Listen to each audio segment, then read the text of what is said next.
Google is all about unique content, right? To get indexed into Google, you need to be using unique content. And so a lot of people here are probably creating listings and just duplicating content across Amazon and eBay and Shopify and everywhere else, which is a big no-no because Google gets confused. Google's like, wait, what?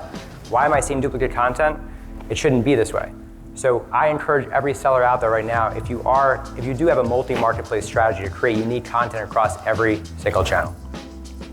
So Google is all about unique content. Amazon is about compelling content because they care about the person making the purchase. How do we know that? Well, I like to look at companies that are killing it in this space. And so the #1 biggest private label seller on Amazon today is a company called Anchor.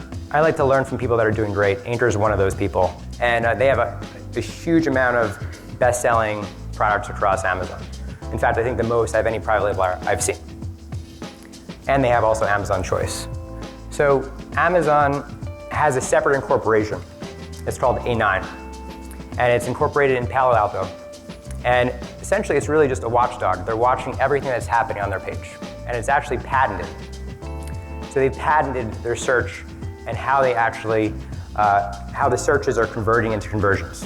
So if you look in the URL of any listing, especially after you filter on the left category, there's a number. There's a QID number and there's an NID number. And those QID numbers are essentially like stamps. So they'll say, okay, Chad Rubin made the search in Las Vegas at the convention center on this day, and I use this keyword. So they book it. They put it in a nice big table and they book that keyword. Then, if you decide to purchase, they also book it, right? They say Chad Rubin made this purchase in Las Vegas on this day using this keyword. So they're tracking everything that's happening.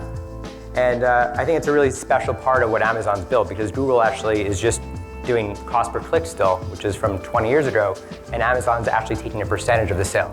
So they're making a lot more money. But this is important because essentially people are putting in what they want and Amazon's giving you what you need. So it's this never-ending self-fulfilling cycle where you have compelling listings that create more conversions that will increase your best-selling rank and visibility and give you more sales. So again, going back to my thesis, I like to learn from people who I think are doing a great job. So at the top is this company called Alpha Grillers. Has anybody ever bought this Alpha Griller? So they have like the #1 ranked thermometers for grilling.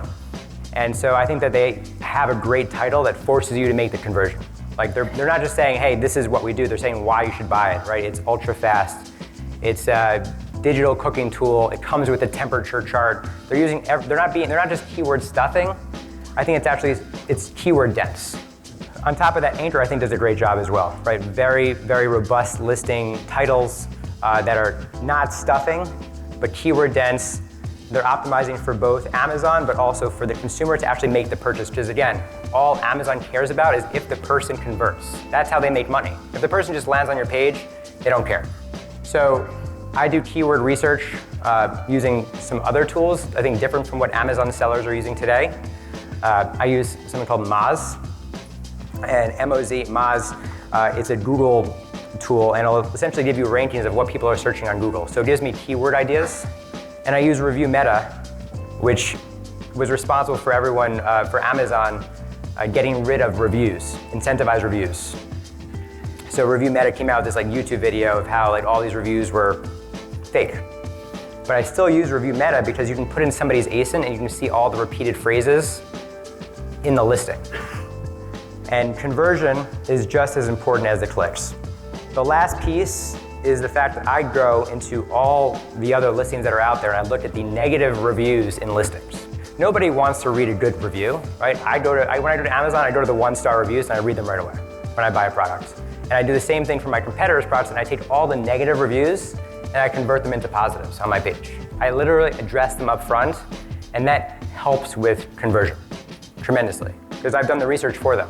For images, this is actually, I pulled from Anchor. I think they do a great job. So their primary image is just a high-res white backdrop, but their secondary images are all speaking to what I'm referring to, which is compelling content.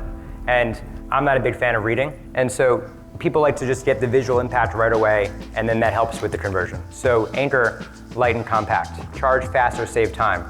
I'm sure a lot of people are doing this here with capitalized letters. There's probably some people that aren't doing it here, but I still think it works because I like the eyes to go to what's important. And so in this example, Alfred Grillers is putting lifetime money back guarantee last. I like to put the guarantee at the #1 spot. It's the first thing that people see because trust creates the conversion.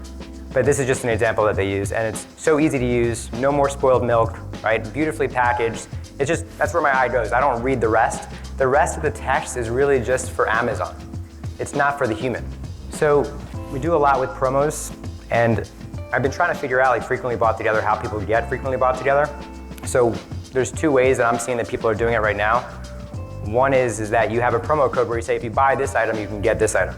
So that helps tell Amazon's ranking or algorithm to say, okay, let's pair these products together, right? They make sense to be bought together. That's the first thing I'm seeing. The second thing that Alfred Grillers is doing that they've employed is that they created this warranty program.